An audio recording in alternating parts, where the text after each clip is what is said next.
I have been asked whether, in the years to come, it will be possible to kill 40 million American people by the use of atomic bombs in a single night. I'm afraid that the answer to that question is yes.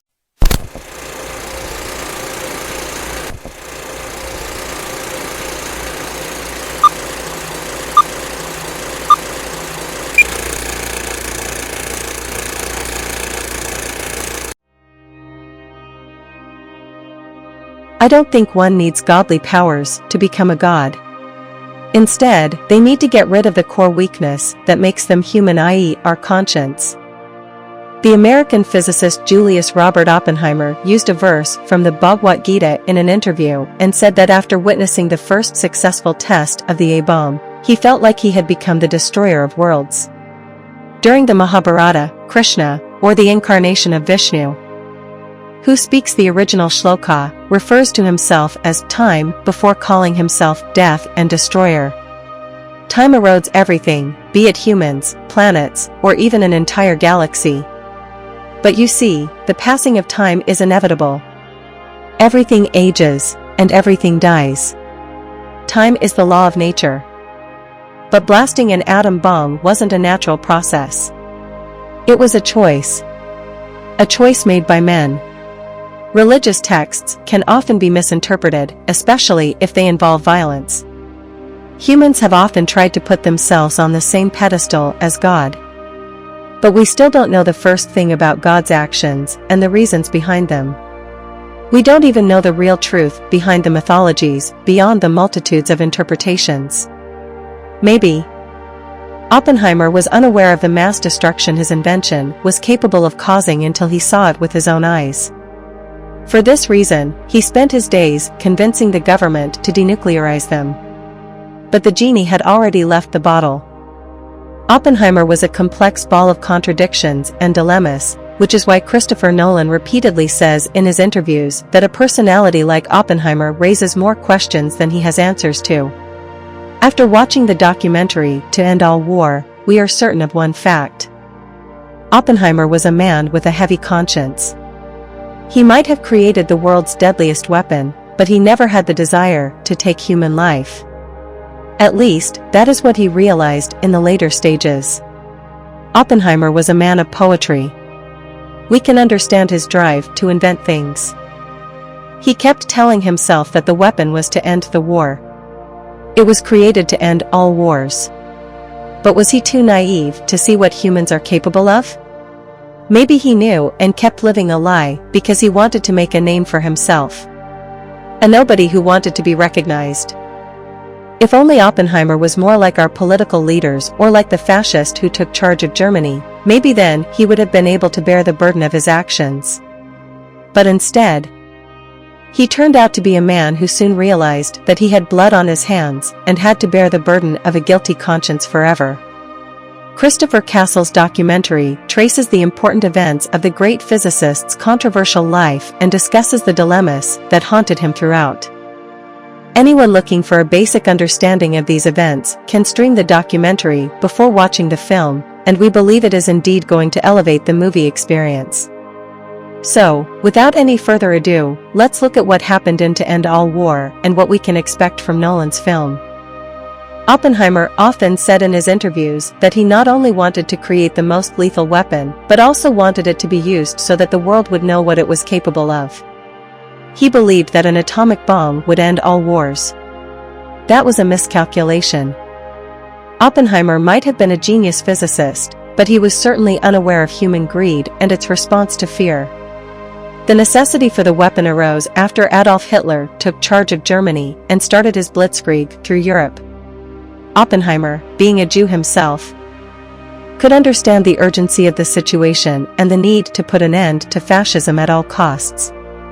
As the war began in 1939, Oppenheimer was a professor at Berkeley who found out through one of his students that fission had been discovered. He quickly came to the conclusion that fission could be used to generate pure energy that civilizations could use to power their modern technologies. But that was not the end of the possibilities. Fission can also be used to create a weapon of mass destruction.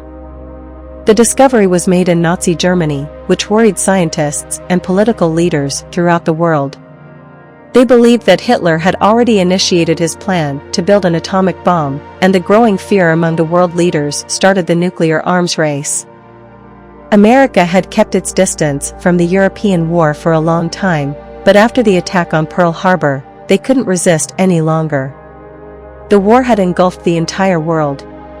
In the summer of 1942, the American Army started a secret project to build its own atomic bomb before the Germans could. Leslie Richard Groves had been appointed to hire scientists who could accomplish the task. For General Groves, who didn't understand the nitty-gritty of the scientific community, it was a huge task until he came across a man named Oppenheimer. As a person, he was quite charming and excellent at explaining things. His words probably made sense to Groves, which is why he entrusted Oppenheimer to build a team on his behalf. The project needed a testing ground. And for security reasons, it had to be away from everything. Oppenheimer suggested the New Mexico desert, a place he had previously visited during his college break. As per the documentary, Oppenheimer wanted to combine the two loves of his life, New Mexico, and physics. And that was the reason why he chose Los Alamos.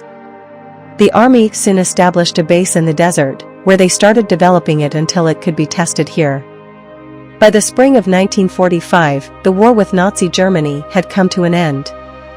Hitler had shot himself, and the Nazis were no longer a threat. Hitler had been planning to make a nuclear bomb, and the scientists in Los Alamos feared that they wouldn't be able to use the bomb before the war ended. Oppenheimer wanted to use the bomb so as to make civilization realize what mass destruction it was capable of. He was of the idea that once they witnessed such doom with their own eyes, no one would ever dare to use it again. And thus, after the fall of the Nazis, Japan became the target. Henry S. Truman became the next U.S. president after President Roosevelt's death. At that time, America was involved in a protracted war campaign against the Japanese Empire. Hundreds of young American soldiers landed on Japanese-occupied territory to put up a fight against the fascists. Japan was already defeated, but they hadn't surrendered. The war wouldn't have ended until they had unconditionally surrendered, and thus came the atomic bomb. Oppenheimer's bomb became a means to end the ongoing war. On July 15, 1945, the Manhattan Engineering District tested the bomb at a site called Trinity, which many believed was named after the poetry of John Donne. Oppenheimer used to read those poems in bed with his lover, Jean Tatlock, and perhaps it was his last tribute to her after her death.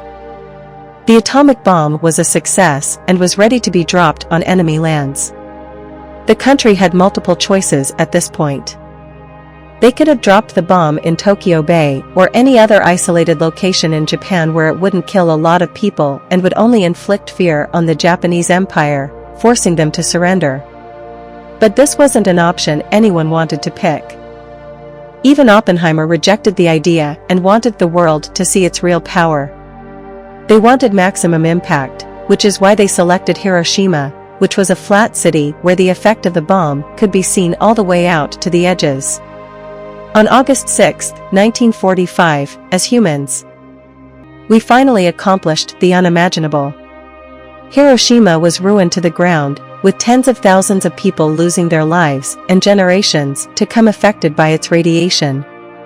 Perhaps they waited for Japan to surrender at this point, but when no such news came in for 3 long days, another bomb was dropped on Nagasaki. Was it necessary? As planned, Japan surrendered, thereby ending the Second World War. The media and the country hailed Oppenheimer as an American hero whose invention brought about an end to war. Oppenheimer, who struggled with his identity during his early years, was no longer a nobody. He enjoyed the name and fame he had made for himself, but at what cost? He had witnessed the after effects of his own creation and could foresee what doom lay ahead. Oppenheimer felt responsible for the weapon of terror and understood the importance of controlling such technology, but who was listening? The government wanted more and more bombs. They wanted bigger ones. They wanted to create a monopoly so that the entire world would be on its leash. As per the documentary, President Truman believed that the Russians would never be able to make such a bomb. Oppenheimer knew that the person sitting in front of him knew nothing about science, and he tried to share his guilt with the president but ended up offending him. That was the beginning of the end for Oppenheimer. As simple as it can be, whichever field you work in, you will be the government's favorite as long as you align with their policies and goals. But the day you dare question them, you are an anti-nationalist. Oppenheimer had made an enemy. Someone who was willing to destroy his life in the most humiliating way. In 1949, the Soviets successfully tested the atomic bomb. The news shook the US to its core. It created an alarming situation for the political leaders, who eagerly wanted to create a more lethal bomb to lead the nuclear arms race. And the next step was the hydrogen bomb, which was 100, maybe 1,000 times deadlier than the atomic bomb. Soon after the destruction of 2 Japanese cities, the guilty conscience hit Oppenheimer, who became a part of the international disarmament community to stop the creation and use of such deadly weapons.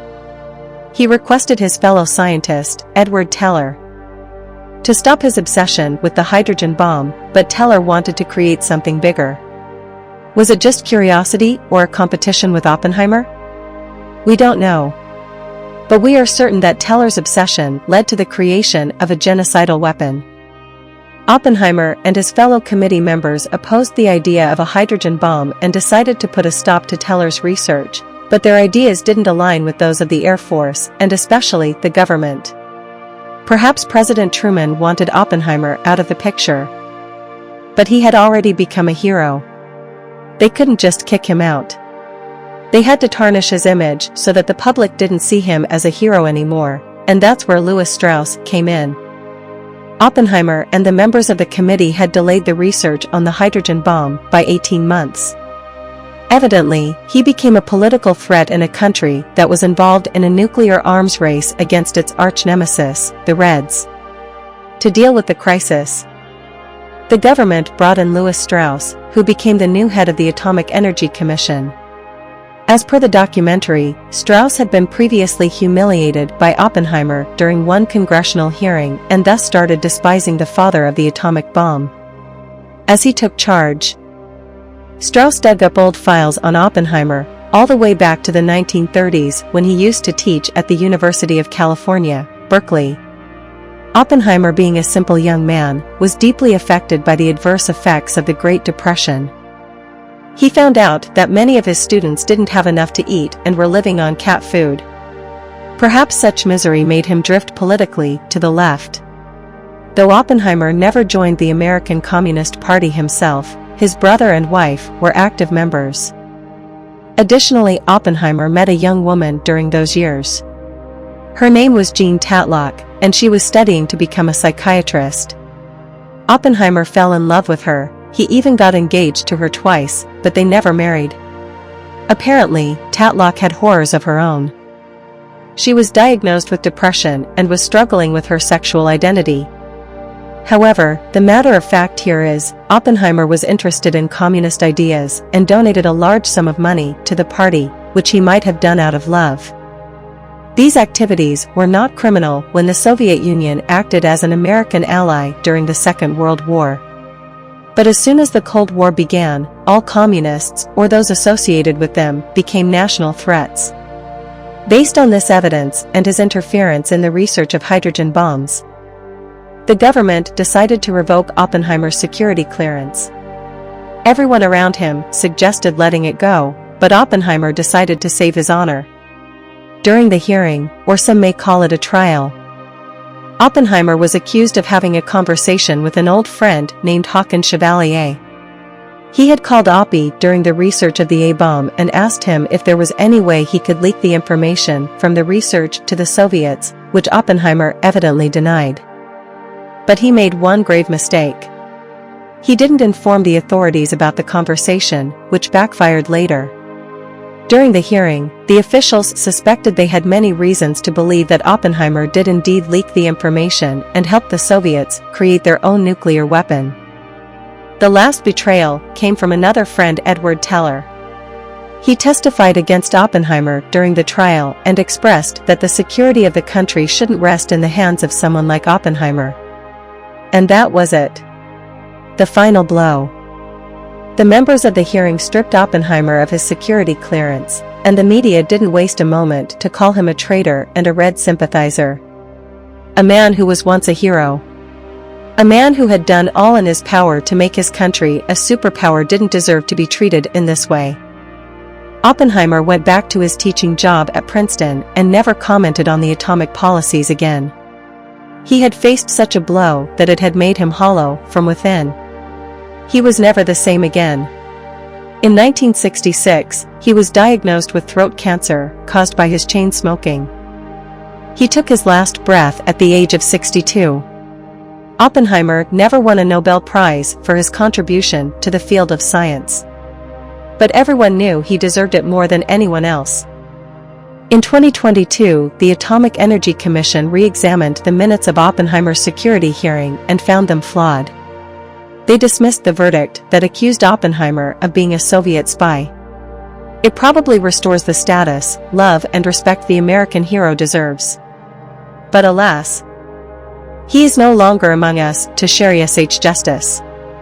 Like all good things, it came too late. At some point, Nazi Germany mistreated the genius brains of its country, and many had to flee to different nations to protect their lives. Perhaps a similar thing happened with Oppenheimer and other scientists. Maybe they weren't threatened with being killed by their government, but were humiliated enough to leave the country or live the rest of their lives in eternal dilemma and shame. So that's the true story about Oppenheimer. I hope you like this video, and please subscribe this channel.